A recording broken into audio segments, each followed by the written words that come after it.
Bible quiz ഉൽപ്പത്തി 2-ാം അധ്യായം ചോദ്യങ്ങളും ഉത്തരങ്ങളും.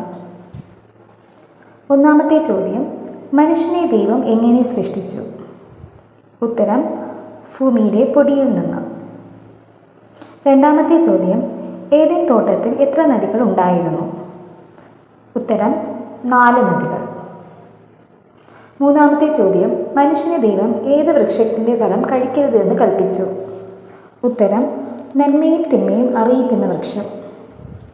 നാലാമത്തെ ചോദ്യം, മനുഷ്യൻ ഒറ്റയ്ക്കിരിക്കേണ്ടത് നല്ലതല്ല എന്ന് ആരാണ് പറഞ്ഞത്? ഉത്തരം, ദൈവം. അഞ്ചാമത്തെ ചോദ്യം, മൃഗങ്ങൾക്ക് പേരിട്ടത് ആര്? ഉത്തരം, മനുഷ്യൻ. ആറാമത്തെ ചോദ്യം, ദൈവം മനുഷ്യൻ്റെ നാസികയിൽ എന്ത് ഉദിച്ചു? ഉത്തരം, ജീവശ്വാസം. ഏഴാമത്തെ ചോദ്യം, ഒരു പുരുഷൻ തൻ്റെ മാതാപിതാക്കളെ വിട്ട് ആരോടൊപ്പം ചേരും? ഉത്തരം, ഭാര്യ. എട്ടാമത്തെ ചോദ്യം, ഇവൾ എൻ്റെ അസ്ഥികളിൽ നിന്നുള്ള അസ്ഥിയും മാംസത്തിൽ നിന്നുള്ള മാംസവും എന്ന് ആരാണ് പറഞ്ഞത്? ഉത്തരം, മനുഷ്യൻ.